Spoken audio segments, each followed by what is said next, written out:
बाहर नहीं निकल पाए, जिनकी जान चली गई। दिल्ली बीजेपी अध्यक्ष वीरेंद्र सचदेवा का आरोप, दुर्घटना नहीं, छात्राओं की हत्या की गई है। विजेंद्र सचदेवा कह रहे हैं करंट लगने से छात्रों की मौत हुई। कोचिंग में पानी भर रहा था, वीरेंद्र सचदेवा ने कहा, लेकिन छात्रों को बाहर नहीं निकाला गया। राजनीति देखिए इस पर जबरदस्त हो रखी है। बीजेपी सांसद बांसुरी स्वराज दावा कर रहे हैं कि नाले की सफाई नहीं होने के कारण बेसमेंट में पानी भरा। वीरेंद्र सचदेवा कह रहे हैं कि हादसा नहीं है, हत्या है।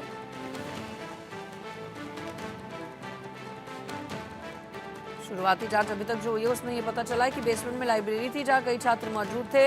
अचानक पानी भरने लगा, रस्सियां फेंककर फंसे हुए छात्रों को वहां से निकाल लिया। 3 छात्र लेकिन नहीं निकाले जा सके। 4 मोटर पंप्स का सहारा लेना पड़ा पानी को बाहर निकालने में। बारिश के कारण सड़क पर पहले से ही पानी भरा था। ऐसे में बेसमेंट में पानी भरने की वजह से 3 छात्रों की मौत हो गई।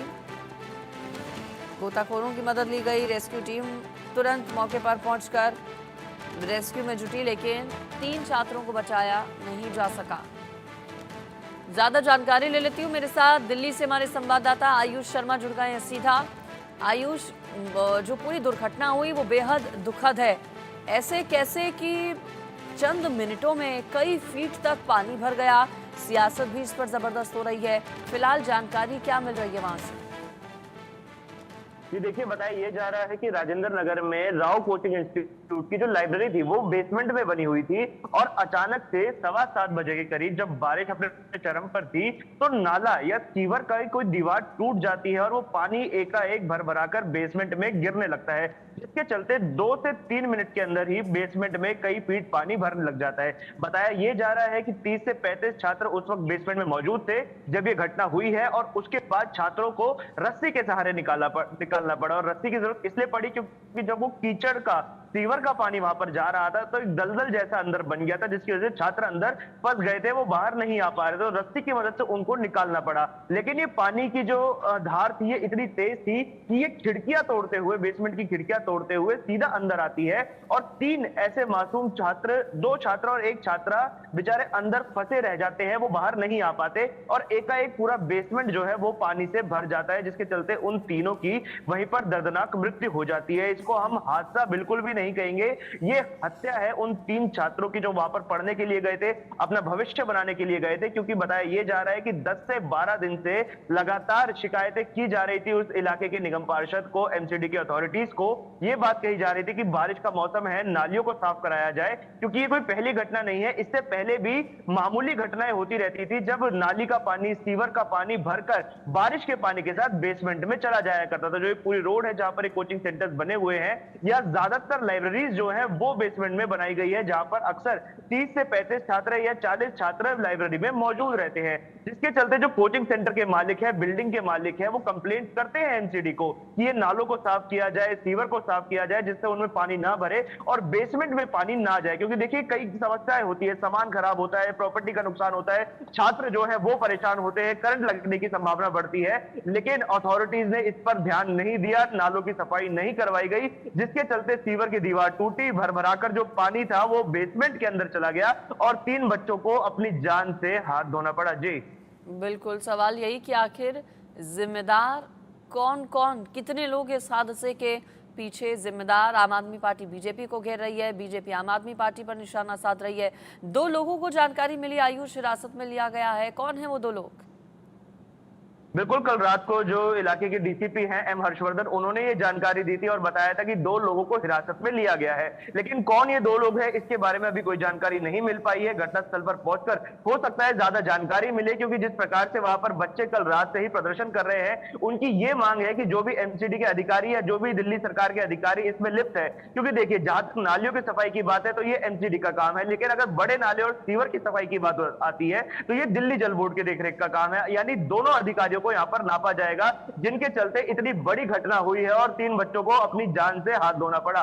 यहां पर सबसे बड़ी बात यह है कि जिन 2 लोगों को हिरासत में लिया गया है आखिर वो कौन है? क्या कोचिंग मालिक से बात की जा रही है, कोचिंग मालिक को हिरासत में लिया गया है, अधिकारियों से बात की गई, अधिकारियों को हिरासत में लिया गया, कौन है ये लोग? इसके बारे में थोड़ी देर में ही खुलासा हो जाएगा। लेकिन जो बड़ी जानकारी इस वक्त घटनास्थल से मिल रही है वो ये है कि फिलहाल पानी को निकाला जा रहा है। 1 से 2 फुट पानी अभी भी बचा हुआ है। यानी आप देख सकते हैं कल रात से मशक्कत कर रहे हैं, लगभग 12 घंटे होने को आ गए हैं और अभी भी वो पूरा पानी नहीं निकाला गया। तुरंत मौके पर 5 फायर ब्रिगेड की गाड़ियां भी भेजी गई थी, जो लगातार सक्शन पंप से और मोटे पाइपों का इस्तेमाल करते हुए बेसमेंट से पानी निकाल रहे थे। और गोताखोर भेजने पड़े, 2 गोताखोर के विजुअल भी आए थे कि वो बेसमेंट के अंदर जा रहे हैं डाइव करते हुए ऑक्सीजन सिलेंडर लेकर, और वो उन शवों को बाहर लेकर आ रहे हैं। यानी स्थिति का अंदाजा लगाया जा सकता है कि कितनी दर्दनाक उस स्थिति रही होगी जब वो बच्चे अंदर फंसे होंगे कि गोताखोरों को जाकर उनके शव निकालने पड़े। जी बिल्कुल आयुष, बने रहिए, तस्वीरें दर्शकों को दिखा रहे हैं, सीधी तस्वीरें आ रही हैं। बताया जा रहा है छात्रों की ओर से प्रदर्शन किया जा रहा है, हल्ला बोला जा रहा है सरकार के खिलाफ इस पूरी घटना के बाद, जिसमें 3 छात्रों की मौत हो गई।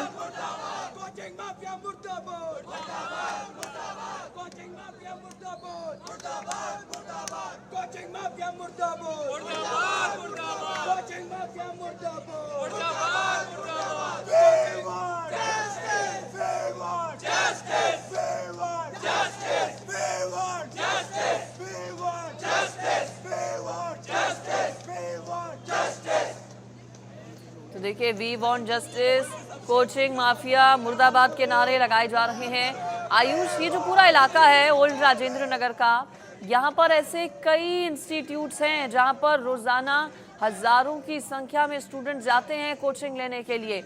अब क्या इस हादसे से कोई सबक लिए जाने की बात नजर आती है आपको, या फिर सिर्फ हवाई बातें ही हैं? मजिस्ट्रेट जांच के आदेश दे दिए गए हैं, लेकिन अब आगे क्या सबक लिया जाएगा इस हादसे से? देखिए, जहां तक अगर बात करें नैतिकता की और सबक लेने की, कोई पहला हादसा नहीं है जो राजेंद्र नगर इलाके में पानी भरने की वजह से हुआ। अभी कुछ दिन पहले ही हमने देखा था और ये खबर हमने इंडिया न्यूज पे अपने दर्शकों को दिखाई भी थी कि करोड़ में एक यूपीएससी की पढ़ाई कर रहे छात्र को किस प्रकार से पानी भरने की वजह से करंट लग जाता है और वो लोहे के गेट से चिपक जाता है, जिसके चलते मौके पर ही उसकी दर्दनाक मृत्यु हो जाती है। उसके बाद भी अधिकारियों ने अपनी जिम्मेदारी नहीं समझी और ये दूसरा बड़ा हादसा हो गया है राव आईएएस कोचिंग सेंटर में, जहां पर 3 बच्चों की पानी भरने की वजह से डूबने से मृत्यु हो गई। लेकिन ये मृत्यु डूबने की वजह से हुई, करंट लगने की वजह से हुई, या उससे पहले ही कोई ऐसा हादसा हो गया था? क्योंकि कांच भी टूटा है, बच्चे कहीं फिसले भी है, गिरे भी है। आखिर मृत्यु का असली कारण क्या था, ये जानना बाकी है। लेकिन अधिकारियों के ऊपर सवाल खड़ा होता है कि जिन्होंने अपना काम सही से नहीं किया। कई अधिकारियों से सवाल पूछना लाजमी है। सबसे पहला सवाल पूछा जाएगा उस इलाके के एमसीडी कमिश्नर से कि जब बारिश का मौसम है, दिल्ली सरकार के द्वारा पहले ही आदेश दिया जा चुका है कि नालों को और सीवर को साफ किया जाए ताकि दिल्ली में हर साल की तरह इस बार भी जल भराव की समस्या ना हो, तो आपने अपनी जिम्मेदारी क्यों नहीं निभाई? उस एरिया के जो जेई है जिनका काम है नालियों को साफ करना, उनसे सवाल बनता है कि आपने निरीक्षण क्यों नहीं किया? जब नालियां साफ नहीं हो रही थी, इतने दिनों से कंप्लेंट दी जा रही थी, तो आप कार्रवाई क्यों नहीं कर रहे थे? उस इलाके के निगम पार्षद पर जिनका काम है वहां की नालियों के ड्रेनेज की सफाई करवाना, उन्होंने क्या उसकी सफाई नहीं करवाई? क्योंकि कल रात को दुर्गेश पाठक का जो बयान आया था, जो वहां के स्थानीय विधायक है, उन्होंने ये बात बोली थी कि वो जो एरिया है राजेंद्र नगर का जहां पर ये सारे कोचिंग इंस्टीट्यूट बने हुए हैं, वो डाउन हिल का एरिया है, यानी पूरे इलाके का पानी उस तरफ को आता है और वहां से ड्रेनेज की तरफ जाता है। यानी आप देख सकते हैं कि वाटर टेंशन उस एरिया में कितनी होती है कि पूरे इलाके का पानी उस जगह पर आ रहा है और उस जगह से ड्रेनेज हो जा रहा है। यानी बहुत भारी मात्रा में पानी वहां पर था, पूरे इलाके का पानी पहले वहां पर इकट्ठा होता था, उस रास्ते से होते हुए ड्रेनेज की तरफ जाता था। यानी पूरे इलाके का पानी एक हम कह सकते हैं कि भर भराकर जब बेसमेंट में गया तो बच्चों को निकलने तक का वक्त नहीं मिला। बिल्कुल, और बताया जा रहा है कि 30 से 35 छात्र आयुष उस वक्त मौजूद थे बेसमेंट में, लाइब्रेरी जो कि वहां पर थी जिस दौरान ये हादसा हुआ। बाकियों की जान कैसे बची? क्या वक्त पर बाहर निकल गए थे सभी? ये 3 छात्र कहीं फंस गए जिनकी मौत हुई, निकल नहीं पाए? देखिए, महज 5 से 6 छात्र ऐसे थे जो वक्त रहते ही वहां से निकल सके, क्योंकि 2 से 3 मिनट का ये वक्त था जब ये पूरा कीचड़ रूपी पानी वहां पर अंदर भर गया था, नाली का पानी भर गया था, सीवर का पानी भर गया था, जिससे दलदल जैसा अंदर बन गया था और बच्चे अंदर फंस गए थे। कई बच्चों को गनीमत रहते हुए निकाल लिया गया, वहां पे रस्सी का उपयोग किया गया, रस्सी डाली गई सीढ़ी के रास्ते से नीचे और रस्सी पकड़कर बच्चे ऊपर आए हैं, ये स्थिति बन गई थी। लेकिन ये 3 बच्चे ऐसे थे जो अंदर फंसे रह गए, जो वक्त रहते बाहर नहीं आ पाए और इनकी वहां पर मृत्यु हो गई। 30 से 35 बच्चे अंदर थे, 5 से 6 बच्चे ऐसे थे जो वक्त रहते बाहर आ गए, लेकिन बाकी बच्चों को, इन 3 को अगर हटा दिया जाए तो बाकी बच्चों को रस्सी की मदद से निकाला गया। दिल्ली पुलिस की यहाँ पर तारीफ करनी होगी कि दिल्ली पुलिस को जब इसकी कॉल मिलती है कि पानी भरना शुरू हो गया है, बच्चे अंदर फंस गए हैं, तो एनडीआरएफ और दिल्ली फायर से पहले दिल्ली पुलिस वहां पर पहुंच जाती है और बच्चों को निकालना शुरू कर देती है, जिसके बाद दिल्ली फायर को कॉल किया जाता है, दिल्ली फायर के अधिकारी भी वहां पर पहुंचते हैं। एनडीआरएफ की टीम रात को लगानी पड़ती है सिचुएशन की गंभीरता को देखते हुए, क्योंकि अक्सर क्या होता है ऐसे मामलों में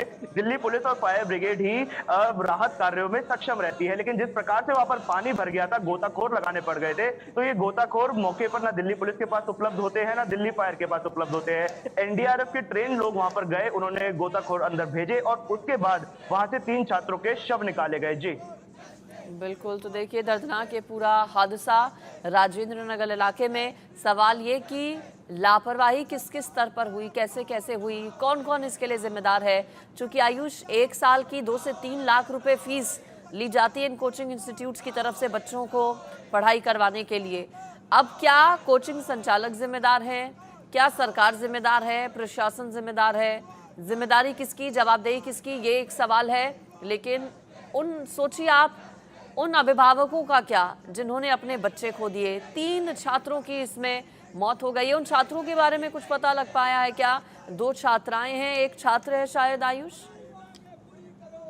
बिल्कुल, ये चीज कल रात को स्पष्ट हो गई थी। सबसे पहला जो शव निकाला गया वो एक छात्रा का था, दूसरा शव भी एक छात्रा का निकाला गया और रात को 1:30 से 2 बजे के करीब एक छात्र का शव वहां से निकाला गया था। यानी कुल मिलाकर 3 मौतें हुई है, 3 घरों ने अपने चिराग खो दिए। वो बच्चे थे जो यूपीएससी की तैयारी कर रहे थे, अपना भविष्य बनाने के लिए वहां पर पहुंचे थे। ना इन्होंने ना इनके अभिभावकों ने कभी ये सोचा था कि जो अपना भविष्य बनाने गए हैं, जिस स्थान पर वो अपने उज्जवल भविष्य के लिए गए हैं, वही जगह उनका शव गृह बन जाएगी। बिल्कुल दर्दनाक ये पूरा हादसा। देखिए 3 छात्रों की इसमें मौत हो गई है। सवाल कई सारे हैं। पूरी तरह से पानी क्या निकाल दिया गया है? क्योंकि कई फीट तक आयुष पानी भर गया था। पानी क्या निकाल दिया गया है बेसमेंट से कोचिंग इंस्टीट्यूट के?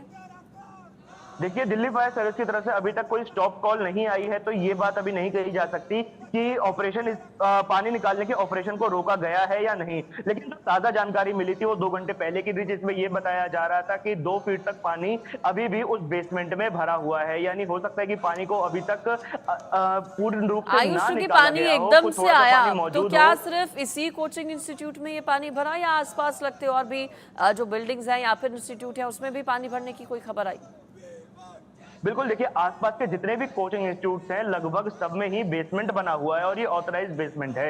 ऐसा नहीं है कि कोई इलीगल कंस्ट्रक्शन वहां पर किया गया था। जब भी उस इलाके में बारिश होती थी, और ये इस साल की बात नहीं है, पिछले कई सालों से ऐसा चलता आ रहा है, ऐसा ही मंजर उस इलाके में देखने को मिलता है कि जब भी बारिश होती है तो पानी बेसमेंट के अंदर भरना शुरू हो जाता है। यानी हल्की सी तेज बारिश हुई, नालियां या सीवर ओवरफ्लो हुए और वो पानी बेसमेंट के अंदर चला गया। ऐसे में पानी तो बाकी बेसमेंट में भी भरा, बाकी कोचिंग इंस्टीट्यूट में भी भरा।